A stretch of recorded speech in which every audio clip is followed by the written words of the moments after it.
దేశంలో అందరి చూపు అయోధ్యపైనే. భవ్య మందిరం నిర్మాతమైన ఆ సాంకేతిక పురంలో బాలరాముడి విగ్రహ ప్రతిష్టాపన కోసం కోట్లాది మంది హైందవులు ఎదురుచూస్తున్నారు. దేశంలోని ప్రతి పల్లె, ప్రతి ఇల్లు శ్రీరామ నామస్మరణతో పులకిస్తుంది. శ్రీరామ అక్షతలను ఊరేగింపుగా తీసుకెళ్తున్నారు. దేశంలోని ఇలాంటి ఆధ్యాత్మిక వాతావరణం ఉంటే అయోధ్యాపురిలో పండుగ వాతావరణం నెలకొంది. ఆ దేవదేవుడు ఇలా వైకుంఠానికి దిగి వస్తున్నాడా అనేంతగా భక్తితో పరవశిస్తుంది అయోధ్య. జై శ్రీరామ్, జై సీతారాం, జై బజరంగ బలి అంటూ తన్మయత్వం చెందుతున్నారు భక్తులు.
సరయు పర్వళ్ళు, సాధవుల తపస్సులు, నిత్య అగ్నిహోత్రాలు, యాగాలు, శ్రీరాముడి పేరున అభిషేకాలు, పూజలు, భక్తి గీతాలు, ఇలా ఎటు చూసిన అయోధ్యలో సీతారాముల గానమే వినిపిస్తుంది. వీటన్నింటికీ తోడు ఆలయ నిర్మాణం ఎంతో అబ్బురపరుస్తుంది. నిర్మాణ శైలి ఎంతో ప్రత్యేకం. జనవరి 22న బాలరాముడి విగ్రహ ప్రతిష్టాపన సమయంలో జరిగే ఆ పవిత్ర క్రతువును ప్రత్యక్షంగా, పరోక్షంగా టీవీ తెరలపై వీక్షించేందుకు ఉత్సాహంతో ఉన్నారు జనం. ఇది కనివిని ఎరుగని పండగ.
అయోధ్య ఆలయ నమూనా ఇప్పుడు ప్రపంచవ్యాప్తంగా ఐకాన్ గా మారింది. 67 ఎకరాల సువిశాల ప్రాంగణంలో నిర్మితమవుతున్న ఆలయంలో గుడి శిఖరం నేల మీద నుంచి 128 అడుగుల ఎత్తుంటుంది. పొడవు 268 అడుగులు, వెడల్పు 140 అడుగులు. 2 అంతస్తుల ఆలయంలో ఒక్కో అంతస్తులో 106 స్తంభాలు చొప్పున మొత్తం 212 స్తంభాలుంటాయి.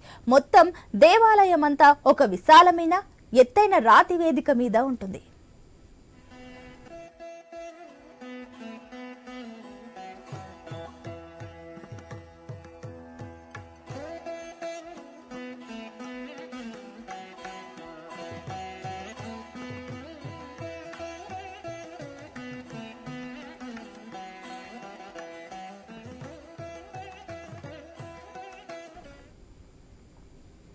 భవ్య మందిర నిర్మాణం పూర్తి కానుండటంతో వచ్చే నెల 22న అయోధ్య రామాలయ గర్భగుడిలో బాలరాముడి విగ్రహాన్ని ప్రతిష్ఠించనున్నారు. మధ్యాహ్న సమయంలో 84 సెకండ్ల శుభగడియల్లో ప్రధాని నరేంద్ర మోదీ చేతుల మీదుగా విగ్రహ ప్రతిష్టాపన జరగనుంది.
అయోధ్య వైభవాన్ని ఆలయ విశిష్టతలను వెల్లడించడానికి అయోధ్య ఉద్యమంలో కీలకంగా పనిచేసి ప్రస్తుతం ఏపీ విహెచ్పి కార్యదర్శిగా ఉన్న తనికెళ్ల సత్య రవికుమార్ గారు లైవ్ లో అందుబాటులో ఉన్నారు. వారితో మాట్లాడి మరిన్ని వివరాలు తెలుసుకుందాం. నమస్తే సార్.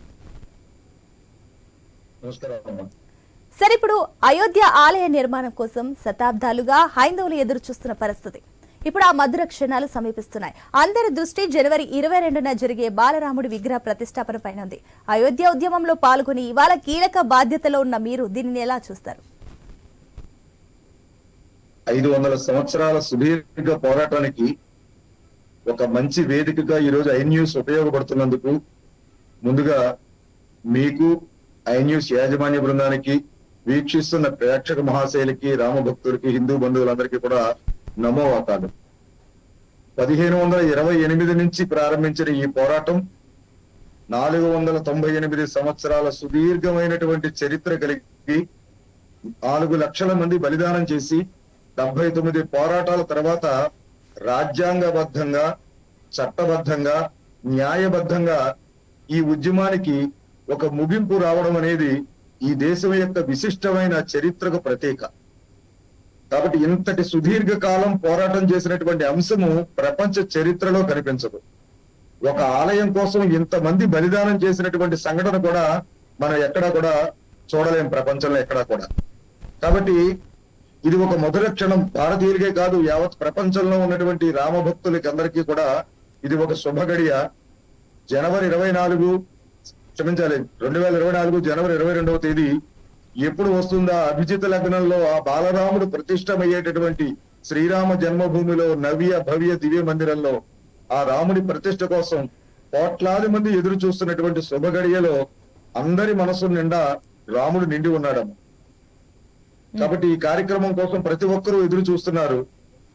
ఇది అత్యంత విశిష్టమైన చారిత్రాత్మకమైనటువంటి ఒక గొప్ప ఉద్యమానికి ఇది ముగింపుగా, ఇది బాలరాముడు తిరిగి అయోధ్యకి వేంచేస్తున్న శుభగడియగా, వనవాసం అనంతరం రాముడు అయోధ్యకు వస్తున్నాడా అన్నప్పుడు అయోధ్య వాసులు ఎంతగా ఎదురు చూశారో ఈవేళ భారతీయులంతా కూడా రాముడి ప్రతిష్ఠ కోసం అంతగా ఎదురు చూస్తున్నారు. తల్లి సార్, నమస్తే సార్. సార్, ఇప్పుడు రాముడు మర్యాద పురుషోత్తముడు, ఏకపత్ని వ్రతుడు, తండ్రి మాట జవదాటని మహోన్నతుడు. ఈనాటి తరానికి ఈ లక్షణాలు చెప్పేవారు కరువయ్యారు. ఇప్పుడు అయోధ్య ఆలయ నిర్మాణ సమయంలో ఇప్పుడు ఈ రామకథను, రాముడి గొప్పతనాన్ని చెప్పాల్సిన సమయం ఆసన్నమైందని అనుకోవచ్చంటారా? తప్పనిసరిగా అనుకోవాలి తల్లి. మన రాజ్యాంగ నిర్మాతలు కూడా రాముని యొక్క వారసత్వ సంపద భారతీయులకు సొంతం కావాలని, భావితరాలకు అది ఆదర్శం కావాలని రాజ్యాంగ పీఠికల్లో రాముని చిత్రాలు ముద్రించడం ద్వారా రాముడు రాజ్యాంగ పురుషుడు అని మన రాజ్యాంగ నిర్మాతలు సమాజానికి సంకేతం ఇచ్చారు. కాబట్టి రాముల్లో ఉన్నటువంటి 16 గుణాలు, పౌన్వస్విన్ సాంప్రతంలోకే గుణవాన్ కస్య వీర్యవాన్ కర్మజ్ఞశ్చ కృతజ్ఞశ్చ సత్యవాక్యో దృఢవ్రత, ఇలా 16 గుణాలు ఏవైతే ఉన్నాయో కోమలంగా మాట్లాడము, పౌన్వస్విన్ సాంప్రదాయాన్ని విడిచిపెట్టకుండా ఉండము, గుణాలు కలిగి ఉండడము, గుణవాన్ కస్య వీర్యవాన్ వీర్యాన్ని కలిగి ఉండడము, చాలా పరాక్రమాన్ని కలిగి ఉండడము, ఇట్లాంటి మంచి లక్షణాలు ఏవైతే ఉన్నాయో, మృదు స్వభావం, పొందినటువంటి ఉపకారానికి కృతజ్ఞత చూపించడము, ఇటువంటి 16 లక్షణాలు ఏవైతే ఉన్నాయో ఇవి భావి తరాలకి అందడం కోసం రాముడు మనకు ఆదర్శం. రాముడు అంటే రాముడు గుణాలు పొందికే, అందువల్లే రామో విగ్రహవాన్ ధర్మ అన్నారు. ధర్మబద్ధంగా జీవించడం ద్వారా 10 మందికి ఆదర్శం అవుతాము, 10 మందికి మంచిని చేకూర్చిన వాళ్ళం అవుతాం. కాబట్టి నువ్వు ఎలా ఉండాలి అంటే రాముడిలా ఉండాలనే ఆదర్శం నువ్వు పొందాలని మన రాజ్యాంగ నిర్మాతలు కూడా మన రాజ్యాంగంలో రాముని యొక్క చిత్రాలను ముద్రించి ఉంచారు. కాబట్టి ఈవేళ రాముని గురించి తెలుసుకోవడానికి ఈవేళ అన్ని వర్ణాల వాళ్ళు, అన్ని వర్గాల వాళ్ళు, అన్ని వయసుల వాళ్ళు కూడా రాముని యొక్క లక్షణాలను ఆలంబన చేసుకోవడం కోసం అయోధ్య ఉద్యమం ద్వారా అనేక విషయాలు ఈవేళ రాముడి గురించి తెలుసుకునే వాతావరణం ఈవేళ హిందూ సమాజంలో ఈవేళ వచ్చింది. ఇది భారతీయులకి, భారతదేశానికి శుభ సూచకంగా నేను భావిస్తున్నాను. సరే, ఇప్పుడు మన దేశంలో శ్రీరాముడి ఆలయం లేని పల్లెలు ఉండవు, అంటే ఏ ఊరు కూడా ఉండదు. శ్రీరామ నవమికి వాడవాడల సీతారామ కళ్యాణాలు జరుగుతుంటాయి. ఇప్పుడు అయోధ్యలో సీతారాముల విగ్రహం కాకుండా బాలరాముడి విగ్రహ ప్రతిష్ఠ చేస్తున్నారు. ఎందుకలా? బాలరాముడి విశిష్టత చెప్పండి ఒకసారి మీ మాటలు. అది శ్రీరామ జన్మభూమి. రాముడు బాలరాముడిగా నడయాడిన పవిత్ర ప్రదేశం అది. ఆ ప్రదేశంలో కడుతున్న ఆలయంలో 3 అంతస్తులు ఉన్నాయి. మొదటి అంతస్తులో అంటే గ్రౌండ్ ఫ్లోర్ లో బాలరాముని విగ్రహ ప్రతిష్ఠ జరుగుతుంది. దానిపైన ఫస్ట్ ఫ్లోర్ లో రామ దర్బారు ప్రతిష్ఠ జరుగుతుంది. అంటే రాముడు, సీతమ్మ తల్లి, లక్ష్మణుడు, భరతుడు, శత్రుఘ్నుడు, ఆంజనేయుడు సపరివార సమేతంగా రామ దర్బార్ ఏదైతే ఉన్నదో అది ఫస్ట్ ఫ్లోర్ లో దాని ప్రతిష్ఠ జరుగుతుంది. కాబట్టి ఇంతకాలము రామలాల అక్కడ విరాజమానుడై ఉన్నాడు. 1949లో కూడా అక్కడ విగ్రహాల్ని ఆ ముష్కరు తొలగించిన తర్వాత 1949లో డిసెంబర్ నెలలో అర్ధరాత్రి సమయంలో అక్కడ వెలిసిన విగ్రహం కూడా రామలాల విగ్రహం, బాలరాముని యొక్క విగ్రహం. కాబట్టి రామాయణం ఆధారంగా ఆ సమయంలో అక్కడ బాలరాముని ప్రతిష్ఠ జరిగింది. దానినే పునర్ప్రతిష్ఠ చేస్తున్నాం మనం. ఇప్పుడు కొత్తగా ప్రతిష్ఠ చేయడం లేదు, పునఃప్రతిష్ఠ చేస్తున్నాం మనం. జీర్ణమైనటువంటి ఆలయ స్థానంలో నవ్యమైన భవ్య దివ్య ఆలయాన్ని కట్టి అందులో బాలరాముని ప్రతిష్ఠిస్తూ పైన ఉన్నటువంటి 1వ ఫ్లోర్ లో రాముని యొక్క దర్బారు నిర్మాణం చేస్తున్నాం. ఇందులో మనం గమనించాలి, ఇది మొత్తం 160 అడుగుల ఎత్తులో 3 ఫ్లోర్లో ఆలయ నిర్మాణం జరుగుతోంది. 3 అంతస్తుల్లో ఉంటుంది. ఒక్కొక్క అంతస్తు 20 అడుగుల ఎత్తులో ఉంటుంది. మొత్తం 392 స్తంభాలతో 44 ద్వారాలతో ఈ ఆలయ నిర్మాణం జరుగుతోంది. మందిరము తూర్పు నుంచి పడమరికి 380 అడుగులు ఉంటే వెడల్పు 250 అడుగులతో నిర్మాణం జరుగుతోంది. 44 ద్వారాలు ఉంటాయి, 392 స్తంభాలు ఉంటాయి. 3 అంతస్తుల్లో గ్రౌండ్ ఫ్లోర్ లో ఉన్న దాంట్లో రామలాల ఉన్నారు. మొదటి అంతస్తులో రామ దర్బారు ఉన్నది. సీతమ్మ తల్లితో సహా రాముడు దర్బారులో వేంచేసి ఉన్నట్టుగానే అక్కడ విగ్రహ ప్రతిష్ఠ జరగబోతోంది. సరే, ఇప్పుడు ఇంకొకటి, అయోధ్య ఉద్యమ చరిత్ర. బాలరాముడి ఆలయం కోసం ఎన్నో పోరాటాలు జరిగాయి. ఇందాక మీరు చెప్పినట్లు ఈనాటి తరానికి ఆ ఉద్యమం గురించి తెలియదు, రాజకీయాలతో ముడిపెట్టి చూస్తున్నారు. అది సరైందేనా? అసలు శతాబ్దాల పాటు జరిగిన ఉద్యమ విశిష్టత చెప్పండి ఒకసారి. అమ్మా, మనం సంపదని కోల్పోతే తిరిగి సంపాదించుకోగలం, గౌరవాన్ని కోల్పోతే తిరిగి సంపాదించుకోగలం. ఒక రాజ్యము సార్వభౌమాధికారాన్ని కోల్పోయినా తిరిగి సంపాదించుకోగలదు. దానికి ఉదాహరణే భారతదేశం. సుమారు 1000 సంవత్సరాలు సార్వభౌమాధికారాన్ని కోల్పోయినా తిరిగి సంపాదించుకున్నాం. కానీ ఒక జాతి చైతన్యాన్ని కోల్పోతే ఇవన్నీ కోల్పోతాం. సంపద కోల్పోతాం, సార్వభౌమాధికారం కోల్పోతాం, గౌరవం కోల్పోతాం. అందువల్లే ఆ సమాజంలో చైతన్యాన్ని నింపడం కోసమే రామ జన్మభూమి ఉద్యమం వచ్చింది. 500 సంవత్సరాల సుదీర్ఘ పోరాటంలో రాముడు నావాడు, రాముడు ఆదర్శం, నాకు ఆదర్శం కావాలి, నా జీవన గమనం కావాలి అన్న ఒక వాతావరణం నిర్మాణం అయింది.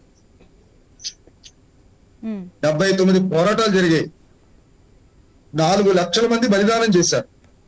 500 సంవత్సరాల పోరాటం.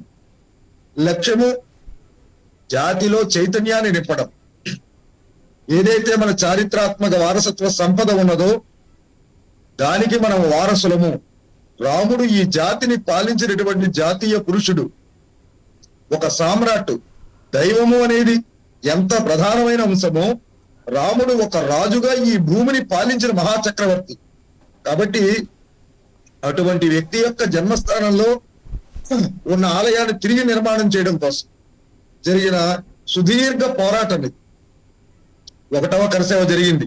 కరసేవకు ముందు 1983లో రామ జానకి రథయాత్రలతో ప్రారంభమైంది నూతన శకం.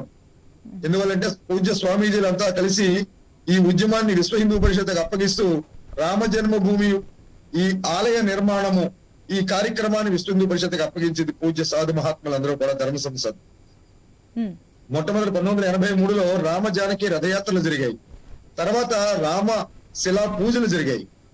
అక్కడి నుంచి శిలలు పూజించి రాముడి దగ్గరికి పంపించిన తర్వాత కరసేవ జరిగింది. కరసేవ తర్వాత ప్రథమ కరసేవ 1990లో జరిగింది. కళ్యాణ్ సింగ్ ముఖ్యమంత్రిగా ఉన్నప్పుడు ఒక పక్షిని కూడా అయోధ్యలో ఎగరనివ్వను అని రావణ పాలన కొనసాగించిన సమయంలో లక్షలాది మంది నాలాంటి కరసేవకులందరూ కూడా అయోధ్యకు చేరుకున్నాము. అక్కడ అయోధ్యలో ఆ ఏదైతే కలంకిత కట్టడంగా మనం భావిస్తున్నామో ఆ కట్టడం మీద భగవద్ధ్వజాన్ని ఎగరవేయడం ద్వారా అక్కడ కూడా మనం గమనించాలి. ఎత్ర ఎత్ర రఘునాథ కీర్తనం తత్ర తత్ర కృతమస్తకాంజలం. ఎక్కడ రాముని నామాన్ని నిరంతరం తపిస్తామో జపిస్తామో అక్కడ హనుమంతుడు కొలువై ఉంటాడు అనడానికి ఉదాహరణ 1990లో కరసేవ జరిగినప్పుడు ఆ కలంకిత కట్టడం దగ్గరికి చేరుకున్నటువంటి కరసేవకులు ఏ విధంగా గుమ్మటాల మీదకి వెళ్లాలని ఆలోచన చేస్తున్న సమయంలో ఎక్కడి నుంచో వచ్చినటువంటి ఒక వానర రాజము అక్కడ ఉన్నటువంటి వేప చెట్టు మీదకి ఎక్కి వేప చెట్టు మించి గుమ్మటాల మీదకి దూకి అప్పుడు అక్కడ ఉన్న కరసేవలకి మార్గదర్శనం అయింది. అందరూ కూడా ఆ వేప చెట్టు నుంచి గుమ్మటాల మీదకి దూకి అక్కడ భగవద్ధ్వజాన్ని ఎగరేయడం ద్వారా ఇది రాముని యొక్క జన్మస్థానము, ఇది రామాలయము అని హనుమంతుని యొక్క భగవద్ధ్వజాన్ని అక్కడ ఎగవేయడం ద్వారా మొదటి కరసేవ పూర్తి చేశాం. ఆ తర్వాత రామ పాదుకా పూజలు, రామజ్యోతి రథయాత్రలు, ఆ తర్వాత రామనామ జపయజ్ఞాలు, జలాభిషేకాలు, ఇన్ని రకాల కార్యక్రమాలు చేస్తూ 1992 డిసెంబర్ 6 దేవోత్థాన ఏకాదశి రోజున అయోధ్యలో కరసేవకి 2వ కరసేవకు పిలిపివ్వడం జరిగింది. 2వ కరసేవలో కూడా నేను పాల్గొనడం జరిగింది. లక్షలాది మంది యావత్ భారతదేశం నుంచి కూడా అయోధ్యకి చేరుకున్నారు. రామలాల యొక్క మందిరము గుమ్మటాల కింద ఉన్నటువంటి రామలాల యొక్క పరిస్థితిని చూసి చలించిపోయారు. అప్పటి వరకు తీర్పు ఇస్తామని చెబుతున్నటువంటి న్యాయస్థానం గాని, నిర్ణయం తీసుకునే విషయంలో జాప్యం చేస్తూ ప్రభుత్వాలు గాని చేసినటువంటి జాప్యం కారణంగా కరసేవకుల్లో వచ్చిన ఆగ్రహావేశాలు పెళ్లిబుకి చివరికి అక్కడ ఉన్నటువంటి కలంకిత కట్టడాన్ని తొలగించడం జరిగింది. ఆ తర్వాత సరయుకు వెళ్లి సరయులో ఉన్నటువంటి మట్టిని, మృత్తికని, అలాగే జలాన్ని తీసుకొచ్చి ఏ సరయులో అయితే ఇక్కడ ఉన్నటువంటి రామాలయాన్ని కూల్చి అక్కడ ఉన్న విగ్రహాన్ని ఛిద్రం చేసి ఆ రాముని యొక్క విగ్రహాన్ని తీసుకెళ్లి సరయు నదిలో ముష్కర్లు కలిపేశారు. ఇక్కడ చారిత్రాత్మకంగా ఒక విశేషత ఉన్నది తల్లి. రామాయణ కాలంలో కూడా రాముడు తన అవతారాన్ని సమాప్తి చేసేటప్పుడు సరయులో ఆయన జల సమాధి అయిపోయారు.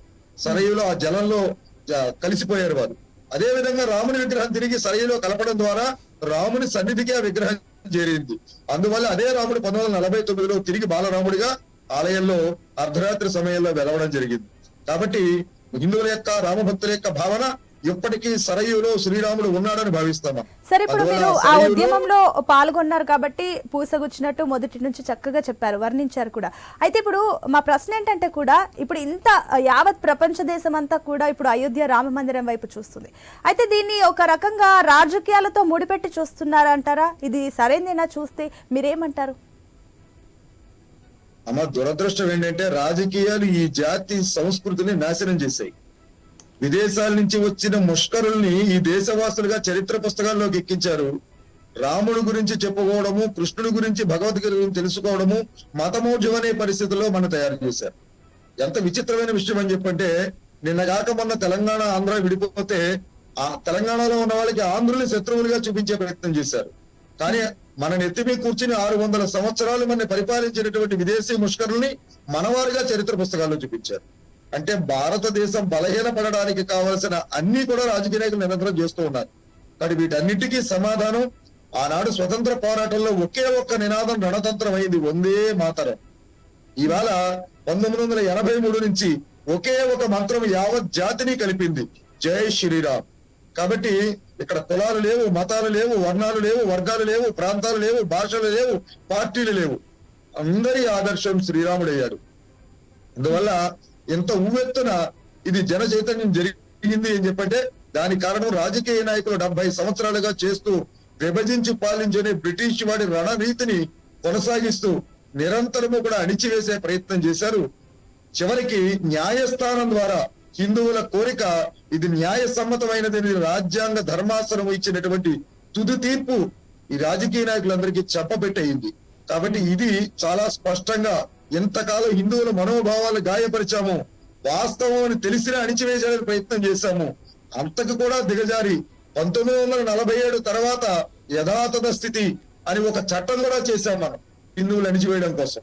కాబట్టి ఇక్కడ మనం గమనించాలి, రాజ్యాంగంలో కూడా ఒక స్పష్టమైన విషయాన్ని ఆర్టికల్లో చెప్పడం జరిగింది. ఏమిటని చెప్పంటే 1947కు ముందు ఉన్నటువంటి సాంప్రదాయాలు, ఆచారాలు, విశ్వాసాలు ఇవి చట్టబద్ధమైనవి అని. మరి దానికి విరుద్ధంగా 47 తర్వాత అంతకు ముందు ఉన్నటువంటి విశ్వాసాలన్నీ కూడా చట్టబద్ధం కాదు అని ఒక చట్టం చేయడం అని చెప్పంటే ఈ వంకతో కూడా ప్రజల్ని విడగొట్టాలని చూశారు. కాబట్టి ఈవేళ ప్రజలందరినీ రాముడి ఏకత్రితం చేశారు. ఇక్కడ ఏ భేదాలు లేవు, అందరూ కూడా రామనామంతో పులకిస్తున్నారు. అయోధ్యకు రాముడు వస్తున్నాడన్న ఆనందంలో తేలియాడుతున్నారు. కాబట్టి ఇది ఒక శుభ పరిణామం. కాబట్టి రాబోయే రోజులలో పరమత సహనం అనేది హిందుత్వం నుంచి నేర్చుకోవాలి. లోకా సంస్థ సుఖినో భవంతుని హిందుత్వం నుంచి నేర్చుకోవాలి. ఈశ్వర సర్వభూతాన్ని అనేది హిందుత్వం నుంచి నేర్చుకోవాలి. నన్ను నమ్మనివాడు, నన్ను కొలవనివాడు కాఫిర్ అవుతాడు, సైతాన్ అవుతాడు, జిహాద్ చేయండి, రాళ్లతో కొట్టు చెప్పండి అని ఎప్పుడు హిందుత్వం చెప్పదు. ఇక్కడ అందరూ సమానంగా జీవించాలి. లోకా సమస్త సుఖినో భవంతు, అందరూ సుఖంగా ఉండాలి అని చెప్పే ధర్మాన్ని ఏమో మతమౌఢ్యంగా చిత్రీకరించే ప్రయత్నం రాజకీయ నాయకులు చేశారు. ఎప్పుడైతే హిందువులు చైతన్యవంతులు అవుతారో అప్పుడే దేశంలో శాంతి ఉంటుంది, ప్రపంచంలో శాంతి ఉంటుంది. సరే, ఇప్పుడు మతం పేరుతో యుద్ధం చేయనటువంటి ఏకైక ధర్మం ఏదైనా ఉందంటే అది హిందూ ధర్మం. 500 సంవత్సరాల తర్వాత కూడా న్యాయస్థానం ద్వారా తీర్పు పొందాం. గమనించాలి ఈ విషయాన్ని కూడా మనందరం. కాబట్టి చట్టబద్ధంగానే ఉద్యమాన్ని నడిపాము, చట్టబద్ధంగానే న్యాయస్థానము అక్కడ అన్ని రకాల పరీక్షలు చేసి, దర్యాప్తు చేసి, పురావస్తు తవ్వకాలు జరిపి, రాడార్ కెమెరాలతో చిత్రీకరించి వీడియోలు తీసి ఇది ఆలయాన్ని కూలగొట్టబడినదే, ఇది రాముని స్థలమే, రామునికి అందించండి చెప్పిన తర్వాత ఆలయ నిర్మాణం చేస్తుంది. సరే, ఇప్పుడు అఖండ భారతవాణి మురిసిపోయే రకంగా మరి అయోధ్య రామ మందిర నిర్మాణం జరిగింది. అలాంటి ఆలయంలో జనవరి 22న బాలరాముడి విగ్రహ ప్రతిష్ట సమయంలో ఆలయంలో ఎలాంటి పూజా కార్యక్రమాలు జరుగుతాయి? ఒకటి, అయోధ్యలో ఏ విధమైన పూజా కార్యక్రమం జరుగుతుంది, యావత్ భారతదేశంలో ఉన్న ఆలయాల్లో ఏ విధంగా పూజా కార్యక్రమం జరుగుతుంది, 2 అంశాలు ఇందులో ఉన్నాయి తల్లి. అయోధ్యలో ప్రతిష్టలో భాగంగా ఏదైతే ఆగమ శాస్త్ర ప్రకారం జరగవలసిన ఋత్వికులు జరపవలసిన కార్యక్రమాలన్నీ జరుగుతాయి. అభిజిత్ లగ్నంలో 2024 జనవరి 22వ తేదీ మధ్యాహ్నము 12:28 స్వామివారి యొక్క విగ్రహ ప్రతిష్ట వైభవంగా జరుగుతుంది. ఆ సమయంలో దేశంలో వివిధ సాంప్రదాయాలకు సంబంధించినటువంటి సుమారు 2500 మంది పూజ్య సాధు మహాత్ములు, ధర్మాచార్యులు, పీఠాధిపతుల సమక్షంలో ఈ దేశం గర్వించేటటువంటి మహానుభావులైనటువంటి విశిష్టమైనటువంటి వ్యక్తులు సుమారు 4000 మంది సమక్షంలో అయోధ్యలో ఆలయ నిర్మాణం, ప్రాణ ప్రతిష్ఠ, విగ్రహ ప్రతిష్ఠ జరగబోతోంది. అదే సమయంలో యావత్ భారతదేశంలోనూ కూడా వాళ్ళ గ్రామాల్లో ఉన్నటువంటి ఆలయాలకి ఆ గ్రామాల్లో ఉన్నటువంటి రామభక్తులందరూ చేరుకుంటారు. సరిగ్గా ఉదయం 11 గంటల నుంచి 12 గంటల వరకు అక్కడ ఉన్నటువంటి ఆ ఆలయంలో ఉన్నటువంటి ప్రధాన దైవానికి షోడశోపచార పూజ, అర్చన కార్యక్రమాలు పూర్తి చేసుకుని నామ సంకీర్తన చేస్తారు. 12 గంటల నుంచి లైవ్ కార్యక్రమాన్ని, ఆ విగ్రహ ప్రతిష్ఠ కార్యక్రమాన్ని అక్కడ సామూహిక అందరూ కలిపి తిలకిస్తారు. సరిగ్గా 12:28 విగ్రహ ప్రతిష్ఠ జరిగిన సమయంలో ఆలయంలో అఖండ హారతి ఇస్తారు, ఘంటానాదం చేస్తారు, జయఘోష చేస్తారు. ఆ తర్వాత ఆ హారతిని అందరూ కళ్ళగద్దుకుని ప్రసాదం తీసుకుని ఇంటికి వెళ్తారు. తర్వాత సూర్యాస్తమయం అయిన తర్వాత జనవరి 22వ తారీఖున సూర్యాస్తమయం అయిన తర్వాత సాయంత్రం 500 సంవత్సరాల ఈ పోరాటానికి, చరిత్రకి గుర్తుగా ప్రతి ఇంటిలో కూడా ప్రతి ఒక్కరూ కూడా 5 దీపాలను వెలిగిస్తారు. ఆ రోజు ప్రతి దేవాలయంలోనూ కూడా దీపాలతో అలంకరణ చేసి అయోధ్య దీపావళి ఉత్సవంగా దీన్ని నిర్వహించుకుని తమ ఆనందాన్ని వ్యక్తీకరించుకుంటారు. ఓకే, సరే, ఇప్పుడు ఇంకొక చిన్న సందేహం. రామ మందిర నిర్మాణాన్ని అష్టభుజి ఆకారంలో చేపడుతున్నారని ప్రచారం జరుగుతుంది. ఈ అష్టభుజికి ఆధ్యాత్మికతకున్న సంబంధం ఏమిటో ఒక్కసారి చెప్పండి. ఈ ఆలయము దేవనాగర శైలిలో దీని నిర్మాణం జరుగుతోంది తల్లి. రామజన్మ పరిసరాల్లో అనేక రకాలైనటువంటి ప్రధానమైన ఆలయాలు కూడా ఉంటాయి. నలువైపులా దీర్ఘ చతురస్రాకారంలో చక్కగా ఈ దేవాలయానికి సంబంధించినటువంటి నిర్మాణాలు జరుగుతున్నాయి. ప్రహారీ లోపల 4 ఆలయాల నిర్మాణం జరుగుతుంది రామాలయంతో పాటు. సూర్యాలయము, శివాలయము, గణపతి ఆలయము, భగవతీదేవి ఆలయము. ఈ 5 ఆలయాల మధ్యలో బాలరాముని విగ్రహము ఆలయం ఉంటుంది. దానిపైన రామ దర్బారు ఆలయం ఉంటుంది. ఈ విధంగా దివ్యాంగులైనటువంటి మహానుభావుల యొక్క నిర్ణయం మేరకు దీన్ని నిర్మాణం చేస్తున్నారు. దీంతో పాటుగా అనేక రకాలైనటువంటి నిర్మాణాలు కూడా జరుగుతున్నాయి. మహర్షి వాల్మీకి, మహర్షి వశిష్ఠ మహర్షి, అలాగే విశ్వామిత్ర మహర్షి, అగస్త్య మహర్షి, అలాగే నిషాదరాజు, గుహుడు, శబరిమాత, అహల్యాదేవి వారి ఆలయాలు కూడా ప్రాంగణంలో నిర్మాణం చేయబోతున్నారు. కాబట్టి ఇవన్నీ కూడా 2025కు పూర్తవుతాయి. ఈ రోజు మాత్రం బాలరాముని విగ్రహం మాత్రం జనవరి 22వ తారీఖున ప్రతిష్ఠ చేయబోతున్నారు తల్లి. ఇప్పుడు అయోధ్య ఆలయ నిర్మాణం చేపట్టాలని అనుకుంటే ప్రభుత్వం కూడా చేయొచ్చు. కానీ దేశంలోని కోట్లాది మంది హైందవులను భాగం చేస్తూ ఈ విరాళాలు స్వీకరించారు. శ్రీరాముడు అందరివాడు అని చెప్పడానికి, హైందవులంతా కలిసి ఆలయం నిర్మించారు అని చెప్పుకోవడానికి ఇదొక చక్కటి అవకాశంగా భావించవచ్చు అంటారా? అమ్మ, రాముడు సీతమ్మ తల్లిని తీసుకురావడానికి సముద్రాన్ని దాటవలసి వచ్చినప్పుడు ఆయనకున్న శక్తి మేరకు ఒక్క బాణంతో వారధిని నిర్మాణం చేయగలడం.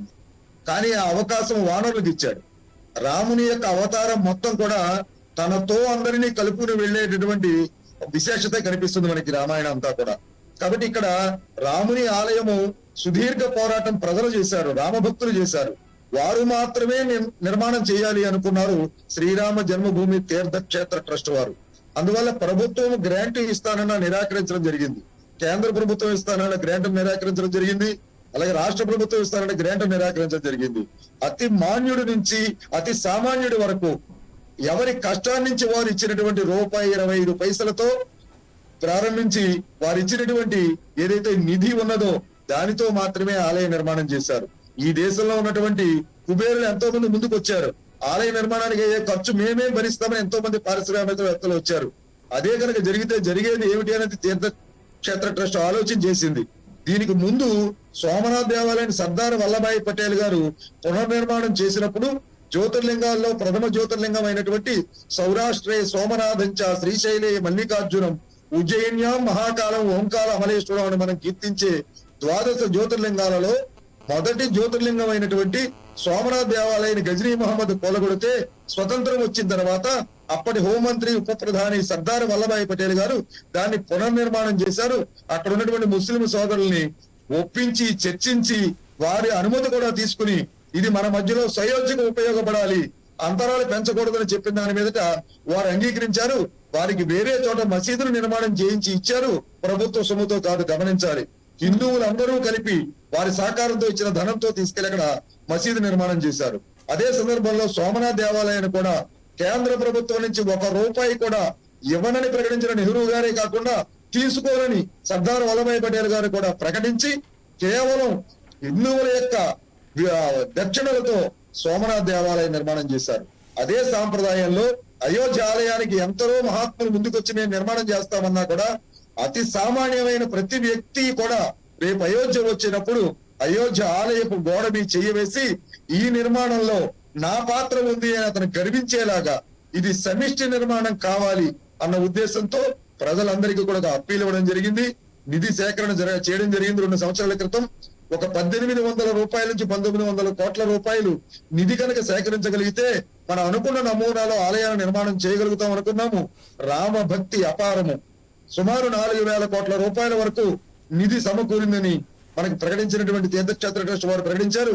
దీనివల్ల అనేక సౌకర్యాలతో అయోధ్య ఆలయమే కాకుండా అయోధ్యలో భక్తులకి నిత్యాన్నదాన కార్యక్రమాన్ని ఏర్పాటు చేయడానికి విశ్రాంతి భవనాలు, వసతి భవనాలు, ఇవన్నీ మ్యూజియము, గోశాల, శరణాలయాలు ఇవన్నీ ఏర్పాటు చేయడానికి పూర్తి ప్రణాళికతో విశాలమైన ప్రాంగణాలతో అక్కడ వచ్చిన వాళ్ళు హాయిగా ఆనందంగా సేద తీరడానికి కావాల్సిన అన్ని ఏర్పాట్లు పెద్ద తిరుపతిలాగా చేయడానికి చక్కటి వ్యవస్థ చేస్తున్నారు.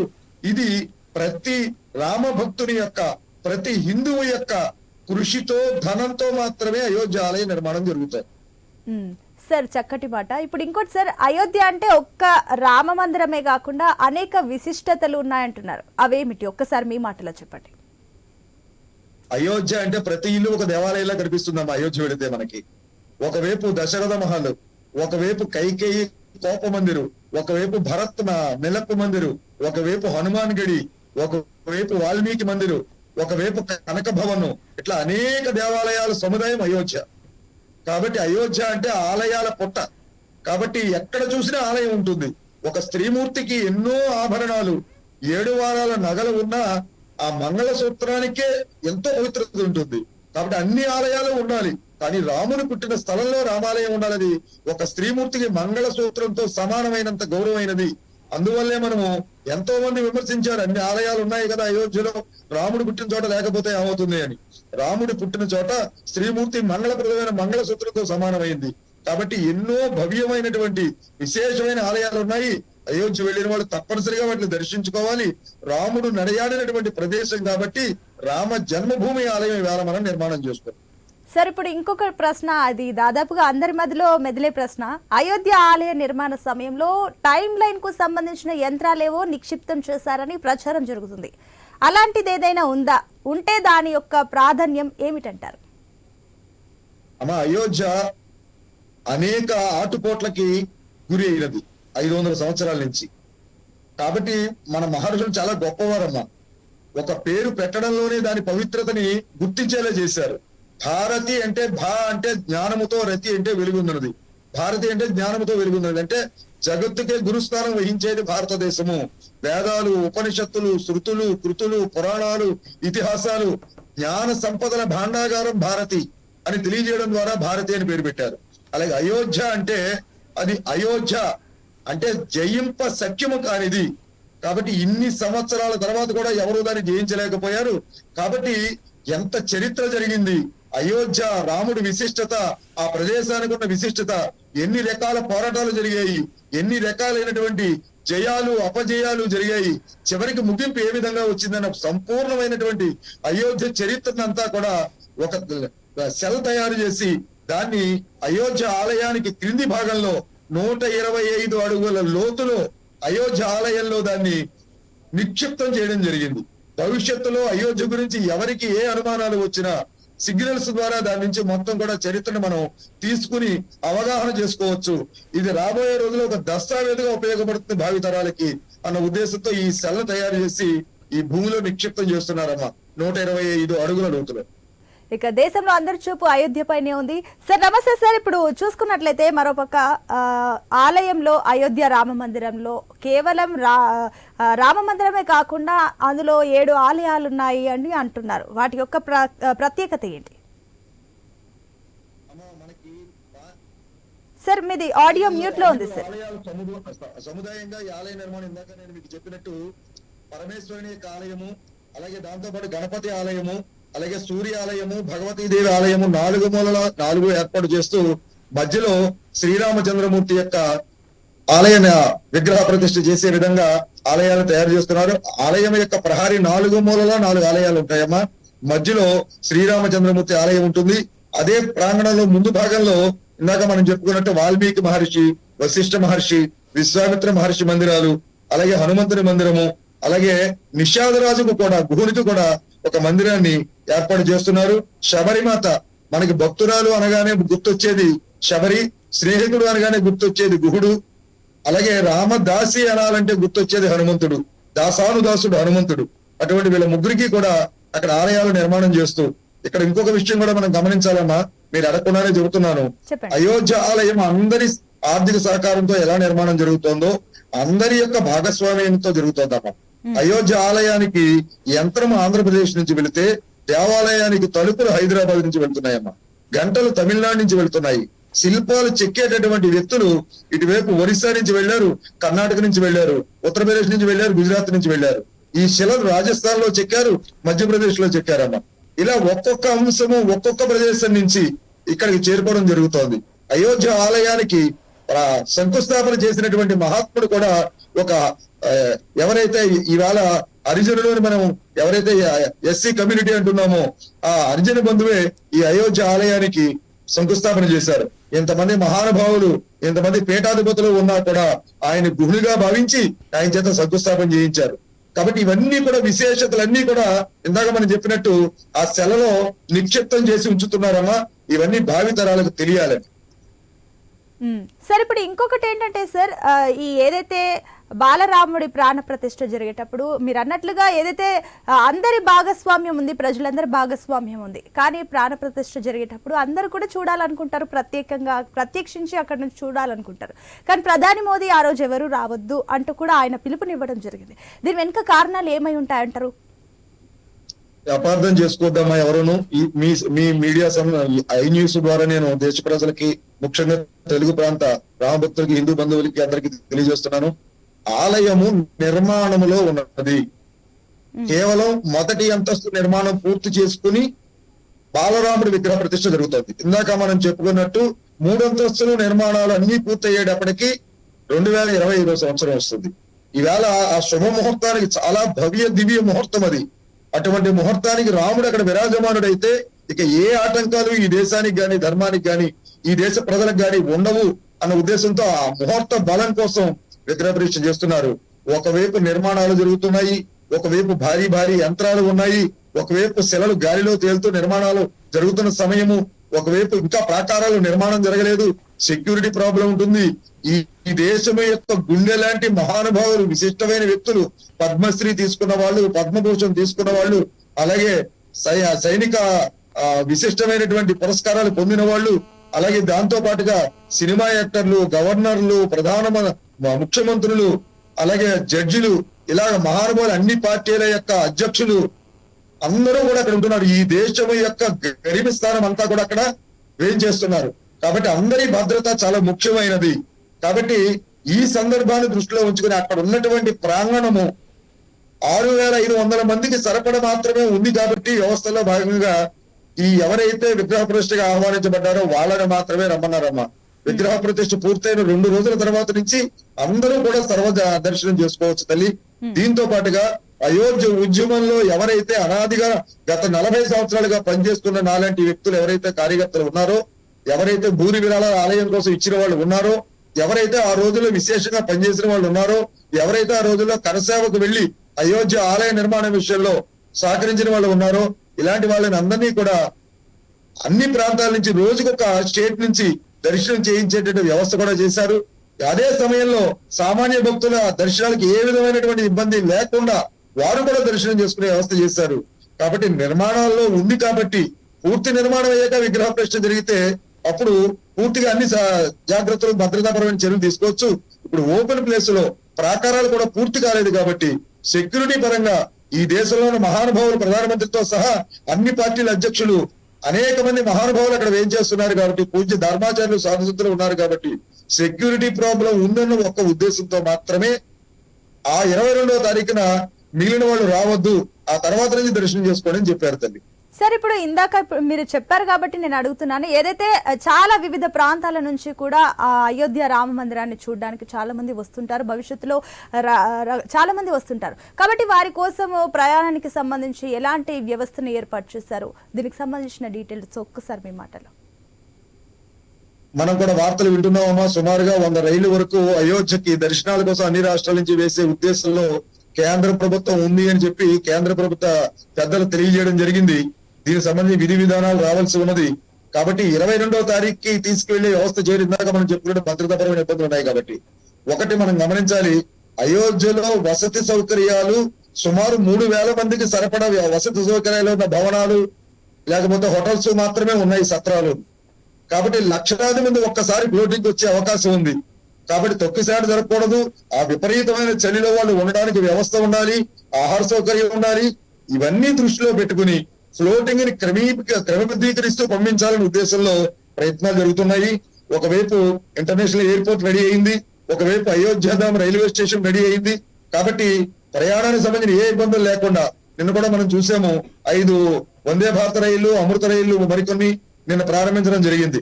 కాబట్టి వెళ్లి వచ్చే వాళ్ళకి ఏ ఇబ్బంది లేకుండా ఏర్పాట్లు జరుగుతున్నాయి. కాబట్టి వసతి సౌకర్యాలు, చలిని దీన్ని దృష్టిలో పెట్టుకుని ఈ వచ్చేటటువంటి ఫ్లోటింగ్ ని ఒకేసారి రాకుండా క్రమబద్ధీకరించాలని ప్రయత్నం చేస్తున్నారు. సుమారు 100 స్పెషల్ రైల్స్ ను కూడా నడపడం కోసం ప్రభుత్వం ప్రయత్నం చేస్తోంది.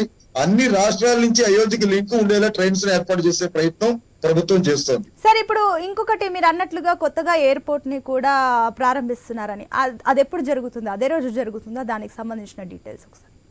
ఎయిర్పోర్ట్ నిన్న ప్రారంభం అయింది తల్లి. ఢిల్లీ నుంచి మొట్టమొదటి విమానం అయోధ్యకి నిన్న చేరుకుంది. ఆనందకరమైన విషయం ఏంటంటే అశోక్ అనేటటువంటి పైలట్ ఆ విమానాన్ని తీసుకుని ల్యాండ్ చేశారు. ఇక్కడ టేక్ ఆఫ్ తీసుకుని ఢిల్లీలో అయోధ్యలో ల్యాండ్ చేశారు. ఆ మహానుభావుడు పైలట్ విమానంలోకి వెక్కిన వెంటనే విమానంలో ఉన్నటువంటి ప్రయాణికులందరినీ కూడా జై శ్రీరామ్ అని సంబోధిస్తూ మొట్టమొదట అయోధ్యకి వెళుతున్న విమానాన్ని రామభక్తులు తీసుకుని వెళ్లేటటువంటి అదృష్టం నాకు ఇచ్చినందుకు ఆనందిస్తున్నానని మైక్ లో అనౌన్స్ చేసి విమానాన్ని నడిపాడు. ఆ విమానంలో ఉన్నటువంటి ప్రయాణికులందరూ కూడా కంటిన్యూ అయోధ్య చేరే వరకు హనుమాన్ చాలీసా పారాయణ చేస్తూ ఆ విమానం అయోధ్యలో ల్యాండ్ అయింది. నిర్విఘ్నంగా చాలా భద్రతాపరంగా చక్కగా విమానం సేఫ్ గా ల్యాండ్ అయింది అయోధ్యలో. కాబట్టి ఆ విమానాలు రాకపోకలు ప్రారంభం అయిపోయినట్టే. అలా రైళ్లు రాకపోకలు కూడా జంక్షన్ చేసి railway junction Ayodhyadham railway junction చేయడం జరిగింది తల్లి. సార్, ఇప్పుడు ఇంకొకటి ప్రధానంగా మీరు ఇందాక చెప్పినట్లుగా కేవలం మొదటి అంతస్తు అయోధ్య రామ మందిరంలో మొదటి అంతస్తు మాత్రమే ఫినిష్ అయింది, ఇంకా 2 అంతస్తులు కూడా, అవి ఎప్పుడు ఫినిష్ అవుతుంది సార్? 2025 నాటికి మొత్తం టోటల్ దేవాలయ నిర్మాణం పూర్తయిపోతుందండి.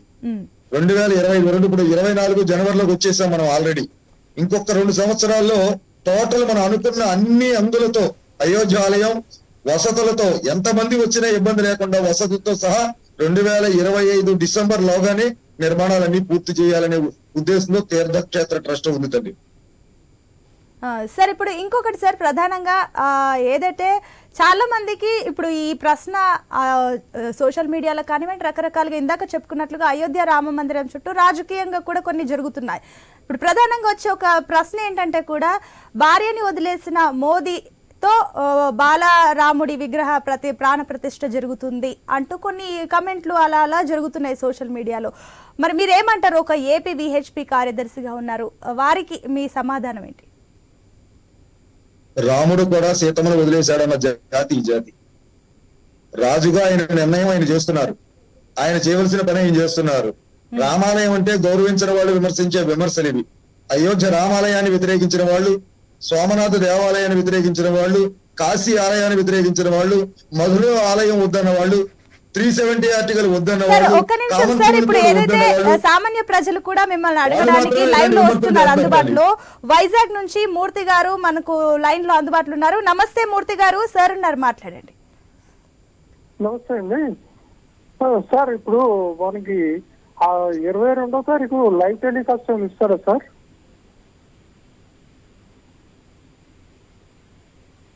హలో, ఎస్ అడగండి. వైజాగ్ గారు, సారీ మూర్తి గారు, మీ ప్రశ్న అడగండి. 22వ తారీఖు మనకి లైవ్ టెలికాస్ట్ ఇస్తారా మేడం? ప్రపంచంలో 125 దేశాలు లైవ్ టెలికాస్ట్ చేస్తున్నాయి. ప్రపంచంలో 125 దేశాలు లైవ్ టెలికాస్ట్ చేస్తున్నాయి. నేను అనుకోవడం వారు తెలియజేయాలి సోదరి. నాకు తెలిసి iNews కూడా లైవ్ టెలికాస్ట్ చేస్తుందని అనుకుంటున్నాను, వారు చెప్పాలి. తప్పకుండా చేస్తాం సార్. ఇప్పుడు మరొక కాలర్ చెన్నై నుంచి చంద్రశేఖర్ గారు లైన్ లో అందుబాటులో ఉన్నారు. చంద్రశేఖర్ గారు నమస్తే అండి, సార్ ఉన్నారు, మాట్లాడండి. చంద్రశేఖర్ గారు చెప్పండి.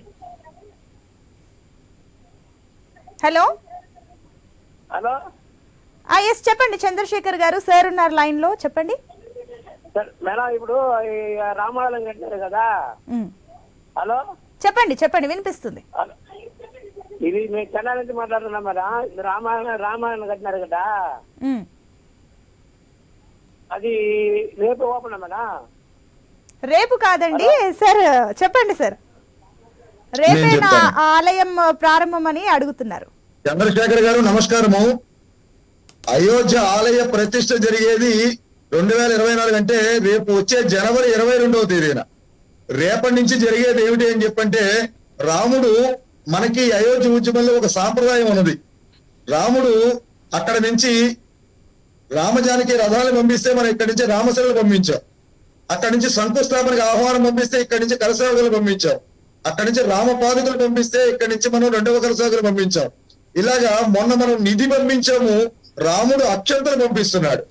కాబట్టి రామునికి అర్చించిన అక్షంతలు, రాముని మందిర చిత్రము, రాముని మందిర ఆహ్వాన పత్రము, ఈ 3 కూడా రేపటి నుంచి ప్రతి ఇంటికి పంచి పెడతాం చంద్రశేఖర్ గారు. రేపటి నుంచి జరిగేది అయోధ్య ఆలయ అక్షంతలు, మందిర చిత్రము, ఆహ్వాన పత్రము ప్రతి కుటుంబానికి అందించే కార్యక్రమం. అయోధ్య ఆలయం యొక్క ప్రతిష్ఠ జరిగేది జనవరి 22వ తేదీ. రైట్ చంద్రశేఖర్ గారు, థ్యాంక్ యూ అండి. సార్ చెప్పండి, ఇప్పుడు ఇందాక మనం మాట్లాడుకున్నట్లుగా భార్యని వదిలేసిన మోదీతో మరి అయోధ్య రామ మందిరంలో బాలరాముడి ప్రతిష్టాపన చేస్తారా అంటూ కొందరు నెటిజన్లు కానివ్వండి, అదేవిధంగా ప్రతిపక్ష నేతలు కొందరు కమెంట్స్ చేస్తున్నారు. మీ సమాధానం ఏంటి? ఇందాక నేను చెప్పాను, 2500 మంది పూజ్య సాధు మహాత్ములు, ధర్మాచారులు, పీఠాధిపతులు, వారందరూ నిర్ణయం మేరకు రేపు జరుగుతున్న కార్యక్రమం. కాబట్టి శాస్త్ర విహీనమైనది, శాస్త్ర సమ్మతం కానిది అయోధ్యలో జరుగుతుందని భావించడము వాస్తవం కాదు, అది కరెక్ట్ కాదు. రెండవది, సీతమ్మ తల్లి లేకపోయినా రాముడు కూడా యజ్ఞం చేశాడు, హోమం చేశాడు. మనం మర్చిపోకూడదు, బంగారు సీతను పక్కన పెట్టుకుని. కాబట్టి మన సాంప్రదాయంలో ఆయన భార్యకు దూరంగా ఉన్నారు. కాబట్టి వారు దేశం కోసం, ధర్మం కోసం ఒక సర్వసంగ పరిత్యాగిలా జీవిస్తున్నారు. కాబట్టి అనేక మంది స్వామీజీని విగ్రహ ప్రతిష్ఠ చేస్తూ ఉంటారు. వారు కొంతమంది వివాహితులైనా సర్వసంగ పరిత్యాగం చేసి స్వామీజీలుగా మారుతారు. కాబట్టి మన శాస్త్రంలో ఏ కార్యం చేయడానికన్నా కొన్ని నియమాలు ఉన్నాయి. మన పూజ్య సాధు మహాత్ముల యొక్క సమక్షంలో ఈ కార్యక్రమం జరుగుతోంది. కాబట్టి అధార్మికమైన కార్యక్రమం ఏది జరగదు. ఎవరు దాని గురించి ఆలోచించవలసిన అవసరం లేదు. చక్కగా ధర్మబద్ధంగా రేపటి కార్యక్రమం జరుగుతుంది. ఓకే సార్, ఇప్పుడు ఇంకొకటి సార్, ఇప్పుడు ఉత్తరప్రదేశ్ లోని అయోధ్యలో అయోధ్య ధామ్ జంక్షన్ రైల్వే స్టేషన్ ను ప్రధాని నరేంద్ర మోదీ ఇవాళ ప్రారంభించారు. అయితే దాదాపుగా 240 కోట్లకు పైగా ఈ వ్యయంతో ఆధునీకరించిన ఈ 3 అంతస్తుల ఆధునిక రైల్వే స్టేషన్ భవనంలో ఇక్కడ లిఫ్టులు కానివ్వండి, ఎస్కలేటర్లు, ఫుడ్ ప్లాజాలు, పూజ అవసరాల కోసం దుకాణాలు, క్లాక్ రూమ్ లు, ఇలా పిల్లలకు సంబంధించి కూడా అన్ని, పిల్లల సంరక్షణ గదులకు సంబంధించి అన్ని ఉన్నాయి. అంటే ఇక్కడ కేవలం ఆలయ నిర్మాణమే కాకుండా దానికి సంబంధించిన వసతులు కూడా అన్ని రకంగా చూసుకుంటున్నారు. అంటే ఇక్కడ ప్రపంచ వ్యాప్తంగా ఇప్పుడు అయోధ్య రామ మందిరం ఒక ఐకాన్ గా నిలుస్తుంది. సో మీరేమంటారు దీనిపైన? ఇది ప్రపంచ ఆధ్యాత్మిక కేంద్రంగానే కాకుండా పర్యాటక కేంద్రంగా కూడా మారబోతోంది అయోధ్య. కాబట్టి ఈవేళ అయోధ్యలో ఇందాక మీరు చెప్పినట్టు రైల్వే స్టేషన్ ని అయోధ్య ధామ్ జంక్షన్ గా నామకరణం చేయడం జరిగింది. రైల్వే స్టేషన్ లోకి అడుగు పెడితే రామాయణ కాలంలోకి అడుగు పెట్టిన ఒక అనుభూతిని పొందే విధంగా అక్కడ డిజైన్ అంతా చేయడం జరిగింది. అదే సందర్భంలో ఎయిర్పోర్ట్, ఇంటర్నేషనల్ ఎయిర్పోర్ట్ కూడా వాల్మీకి మహర్షి ఎయిర్పోర్ట్ గా నామకరణం చేయడం జరిగింది. కాబట్టి ఇది ప్రపంచంలో ఉన్నటువంటి అనేక దేశాలకి ఇది ఒక శ్రద్ధా కేంద్రం కాబోతోంది. కాబట్టి ప్రపంచ ఆధ్యాత్మికవేత్తల యొక్క శ్రద్ధా కేంద్రంగా, ప్రపంచ కుతూహలం కలిగినటువంటి ఎవరైతే పర్యాటకులు ఉన్నారో వాళ్ళకు గొప్ప పర్యాటక కేంద్రంగా అయోధ్య తీర్చిదిద్దబడుతోంది. ఇప్పటికే ఈ విషయంలో 500 సంవత్సరాల వెనక ఉన్నాం మనం. స్వతంత్రం వచ్చిన 75 సంవత్సరాల తర్వాత కూడా ఈ దేశ పాలకులకు ఎవరికీ కూడా అనిపించలేదు అయోధ్య ఇంత ఉద్యమం నడపవలసిన పరిస్థితి లేకుండా దాన్ని పరిష్కరించి ఉండవలసింది. కాబట్టి ఈవేళ ఏ రకంగా అయోధ్య ఉండాలని మనందరం కోరుకున్నామో ఆ విధంగా అయోధ్య తీర్చిదిద్దబడుతోంది. అంతేకాదు ఒక వ్యాపారంగా ఆలోచించినా, ప్రభుత్వ పరంగా ఆలోచించినా అత్యధిక రెవెన్యూ ఇచ్చే కేంద్రంగా కూడా ఇవాళ అయోధ్య ప్రభుత్వానికి కూడా ఒక ఆర్థిక వనరు కాబోతుంది. Thank you so much sir, ఈ రోజు మీ వాల్యుబుల్ టైం, అదే విధంగా అయోధ్య రామ మందిరానికి సంబంధించి చక్కటి విషయాలు మాతో పూసగుచ్చినట్లుగా వివరించినందుకు, అదేవిధంగా మా ప్రేక్షకులకు సంబంధించి కూడా లైవ్ లో కాల్స్ ద్వారా తీసుకొని వారి సందేహాలు కూడా నివృత్తి చేసినందుకు thank you so much. So మొత్తం మీద చూసుకున్నట్లయితే శ్రీరామ నామస్మరణతో పులికిస్తుంది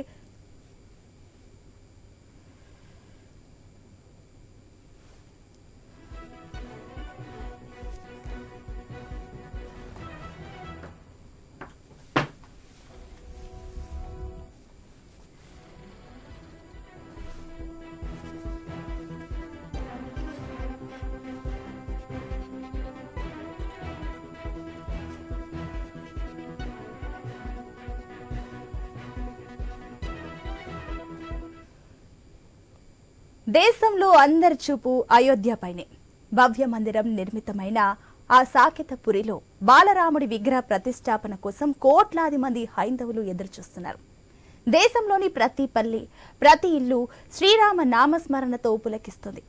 శ్రీరామ అక్షంతలను ఊరేగింపుగా తీసుకెళ్తున్నారు. దేశంలోనే ఇలాంటి ఆధ్యాత్మిక వాతావరణం ఉంటే అయోధ్యపురిలో పండగ వాతావరణం నెలకొంది.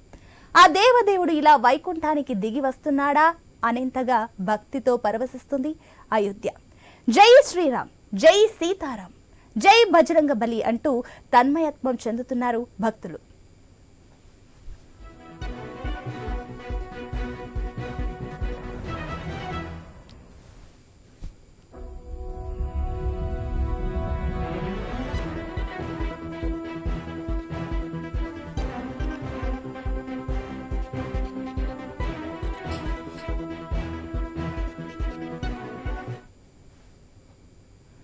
సరయు పరవళ్ళు, సాధవుల తపస్సులు, నిత్య అగ్నిహోత్రాలు, యాగాలు, శ్రీరాముడి పేరున అభిషేకాలు, పూజలు, భక్తి గీతాలు, ఇలా ఎటు చూసిన అయోధ్యలో సీతారాముల గానమే వినిపిస్తుంది. వీటన్నింటికి తోడు ఆలయ నిర్మాణం ఎంతో అబ్బురపరుస్తుంది. నిర్మాణ శైలి ఎంతో ప్రత్యేకం. జనవరి 22న బాలరాముడి విగ్రహ ప్రతిష్టాపన సమయంలో జరిగే ఆ పవిత్ర క్రతువును ప్రత్యక్షంగా, పరోక్షంగా టీవీ తెరలపై వీక్షించేందుకు ఉత్సాహంతో ఉన్నారు జనం. ఇది కని విని ఎరుగని పండుగ.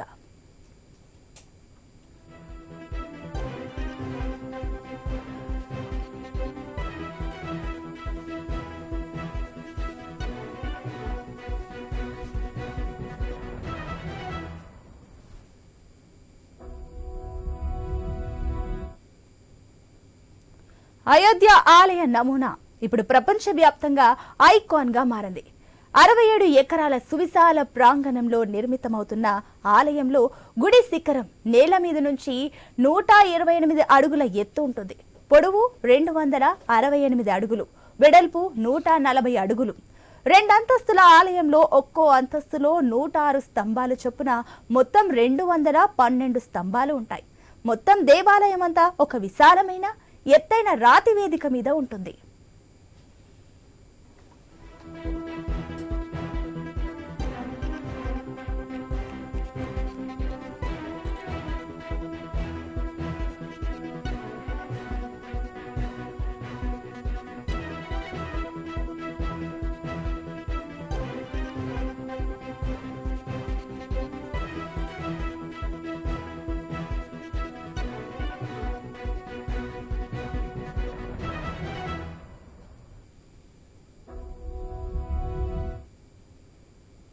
రైట్, ఇక ఇవి ఇప్పటివరకున్న బులెటిన్ అప్డేట్స్. మరిన్ని అప్డేట్స్ తో మీ ముందు ఉంటాం. అంటే కీప్ వాచింగ్ ఐ న్యూస్. మీతోనే మీ వెంటే.